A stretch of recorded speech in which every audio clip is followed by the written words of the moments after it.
মানে তারা পারে অন্য জায়গায় পারে, কিন্তু ইংলিশে কিন্তু তারা ঠিকই পারে।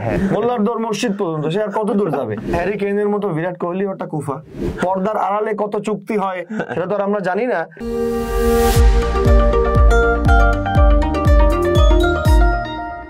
আসসালামু আলাইকুম, স্পোর্টস 24/7 এর সিজনাল ক্যাচালে আপনাদের সকলকে জানাই স্বাগতম। আমার সাথে আছে মাহবুব নাহিদ ভাই। আজকে আমাদের টপিকটা একটু ভিন্ন, হয়তো কিছুদিন আগেই চলে গেছে আমাদের ফাইনাল ম্যাচ আইপিএল এর। এই ম্যাচটা নিয়ে যত প্রকার কন্ট্রোভার্সি থেকে শুরু করে যত ফানি মোমেন্ট আছে, আজকে আমরা সবগুলো নিয়ে কথা বলবো ভাইয়ের সাথে। তো বেশি দেরি না করে শুরু করা যাক আজকের ভিডিও। প্রথমে আমরা যদি কথা বলি ভাইয়া, তাহলে ট্রাভিস হেড। আচ্ছা, ট্রাভিস হেডের ব্যাপার হচ্ছে কি, ট্রাভিস হেড হচ্ছে কোয়ালিফায়ারে আর হচ্ছে ফাইনালে বোধহয় ডাক মারছে। হ্যাঁ, তো ব্যাপার হচ্ছে যে এখানে এটা নিয়ে বড় একটা নিশ্চিত, মানে আমি অনেক তদন্ত করে দেখছি যে এই পুরো আইপিএল ফাইনালটা, এটা তো মানে পুরো টুর্নামেন্টটাই তো একটা স্ক্রিপ্টেড। তো এবং এই আইপিএল ফাইনালটা একটু বেশি স্ক্রিপ্ট হয়ে গেছে, মানে স্ক্রিপ্টটা যে লিখছে মানে পাকা হাতে স্ক্রিপ্টটা আসলে লিখতে পারে না, মানে একটু বেশি লুজ স্ক্রিপ্ট হয়ে গেছে। তবে এখানে স্ক্রিপ্টের উপরে আবার প্রভাব ফেলছে হচ্ছে জুয়ার দানটা এত বেশি এসে গেছে যে স্ক্রিপ্টটা আসলে এভাবে লিখতে হয়েছে। তবে ট্রাভিস হেডের এই খারাপ খেলার একটা কারণ আছে। ট্রাভিস হেডের 2 ডাক মারায় কান্না করেছেন কাভিয়া মারান, মানে যিনি হচ্ছে সানরাইজার্স হায়দ্রাবাদের ওনার। তো তিনি আবারও কাঁদবেন টি-20 বিশ্বকাপে। সেটা ট্রাভিস হেডের 0 মারায় নয়, হয়তো ট্রাভিস হেডের সেঞ্চুরি মারায়। সেটা হয়তো বা বিশ্বকাপ ওডিআই বিশ্বকাপ ফাইনালের মতো, এটা হয়তো বা টি-20 বিশ্বকাপের ফাইনালে হতে পারে যে ট্রাভিস হেড ইন্ডিয়ার সাথে সেঞ্চুরি করেছে, তখন আবার মাঠের পাশে বসে কাঁদছেন কাভিয়া মারান। এটা আমরা দেখতেও পারি। আসলে পুরো সিজনটা এত সুন্দর একটা ফর্মে ছিল ট্রাভিস হেড, শেষ 2 ম্যাচে এসে তীরে এসে তরি ডোবার মতো অবস্থা হয়ে গেছে, টাকার কাছে হার মেনেছে আসলে। আচ্ছা, আমরা যদি নেক্সট টপিকে যাই ভাইয়া, যে একটা জিনিস অনেকে আমি সোশ্যাল মিডিয়ায় দেখছি যে ট্রল করছে যে পেট কামিন্স যতবার বাম পাশে দাঁড়িয়েছে ট্রফির ছবি তোলার সময়, ততবারই সে কাপ নিয়ে গেছে, কিন্তু দুর্ভাগ্যবশত জুয়ার কাছে কি এবারও হেরে গেছে ভাইয়া? না, এবার আসলে সে ট্রফির বামে দাঁড়াইছে, কিন্তু ট্রফি তার ডানে দাঁড়াইছে, এজন্য আসলে হেরে গেছে। হ্যাঁ, সেটাও ঠিক। একটা জিনিস ভাই অনেক বেশি এখানে আলোচনা আসছিল যে ট্রাভিস হেডকে যখন কিনে কাভিয়া, দেন অনেকে হাসাহাসি করে যে কাকে কিনতেছে, বাট সিজনের লাস্ট মোমেন্টের আগ পর্যন্ত Travis head one of the best player ছিল এই সিজনের। তো তেমনটা দেখা গেছে যে স্টার্কের ক্ষেত্রে যখন স্টার্কে কেনা হয়, গৌতম গম্ভীর একটা মৃদু হাসির মাধ্যমে কিন্তু অকশনটাকে একটু নাড়িয়ে দেয় ওই টাইমটাতে। তো হাসির রেশ কিন্তু ভাই শেষ পর্যন্ত আমরা যদি দেখি যে কাটিয়ে উঠেছে, আর সেটা কিন্তু হায়দ্রাবাদের যত দর্শক বা সমর্থক আছে সবার বুকে এসে বেঁধেছে।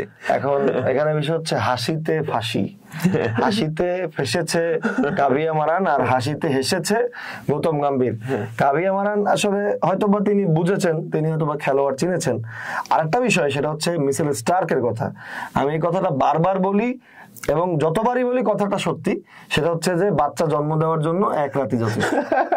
তো মিচেল স্টার্কের 24 কোটি টাকা ওই একটা বোল্ডে উঠে গেছে আসলে। আর ভাই একটা জিনিস কিন্তু খেয়াল করলে দেখতে পারবেন, এই একটা লাস্ট ম্যাচে 111 বল খেলছে যেখানে হায়দ্রাবাদ, সেখানে কিন্তু 56টা বল যেটা ডট বল দিচ্ছে কেকেআর। এমনকি 10 ওভার 2 বলের ভিতরে কিন্তু ম্যাচটা কিন্তু কেকেআর জিতেও নিয়েছে, তাদের 20 ওভার পর্যন্ত যাওয়ার লাগে। তো এইটা নিয়ে কি মনে হয় আপনার? এখানে ব্যাপার হচ্ছে যে একটা দল যখন ধরা খায়, কোন মোমেন্টে সে ধরা খাচ্ছে সেটা হচ্ছে ইম্পর্টেন্ট। এখন এমন একটা জায়গায় যায় যদি ধরা খায় যখন আর শুধরানোর সুযোগ থাকে না, সেই সময় এরকমই হয়। এই ধরাটা যদি তারা আরো আগে খাইতো, তখন তারা হয়তো বা তাদের নিজেদেরকে শুধরানোর সুযোগ পাইতো। এই যে একটা বেশি হাইপ হয়ে গেছে যে হায়দ্রাবাদ মানে 150 মানে 200-250 রান, এই জায়গায় এই গ্যারাকলে তারা আটকে গেছে। তাদের কাছে তাদের কোনো ভুল ত্রুটি মানে চোখে পড়ে নাই, তারা তাদের ভুল নিয়ে কাজ করতে পারে না। ভাই বাংলাদেশের একটা বিষয় আসি, যে final match what happening, final match you perform what happening. তো এই জিনিসটা কিন্তু ভাই পুরো ক্রিকেট বিশ্ব জুড়ে কিন্তু প্রচুর তোলপাড় সৃষ্টি করেছে। তো আমরা দেখেছি যে কেকেআর যখন ম্যাচটা জিতেছে, তারপরেও কিন্তু তাদের সোশ্যাল মিডিয়া এই জিনিসটা প্রচুর ভাইরাল হয়েছে যে আপনার আন্দ্রে রাসেলকে জিজ্ঞাসা করতেছে, সুনীল নারিনকেও করছে। তো এই জিনিসটা আমাদের দেশের প্রেক্ষাপটে কেমন মনে হয় ভাই আপনার কাছে? আমাদের দেশের প্রেক্ষাপটে আমার কিছুই মনে হয় না, কারণ এটা নিয়ে অনেক ব্যাখ্যা অপব্যাখ্যাও আছে। একটা মানুষ একটা কথা বলতেই পারে, হয়তোবা এমনও হতে পারে যে সাংবাদিকটা এই কাজটা করেছেন তিনি হয়তোবা মানে এত বেশি আবেগপ্রবণ হয়ে গিয়েছিল যখন আন্দ্রে রাসেলের সামনে যায় বা সুনীল নারায়ণের সামনে যায়, তখন হয়তোবা তিনি আবেগের বশে আসলে ওটা বলে ফেলেছে।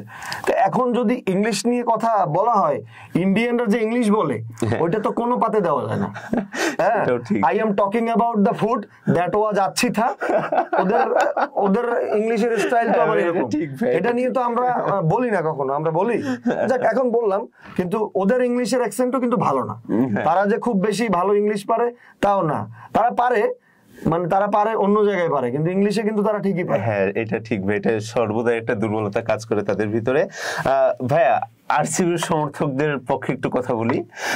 তারা ভাইয়া যখন কোয়ালিফাই করে জাস্ট, তখন তাদের উদযাপনটা দেখে মনে হয়েছিল যে ফাইনাল জিতেছে। তো যখন কেকেআর কাপটা নেই, তো সোশ্যাল মিডিয়া জুড়ে এই কথাটা অনেক বেশি চর্চা হয়েছে যে খুবই নিশ্চুপ ভাবে একটা উদযাপন, কাপ নেওয়ার পরে যে ওই যে একটা উদযাপনের যে একটা মুহূর্ত, এইসব কিন্তু তারা উদযাপন করেনি।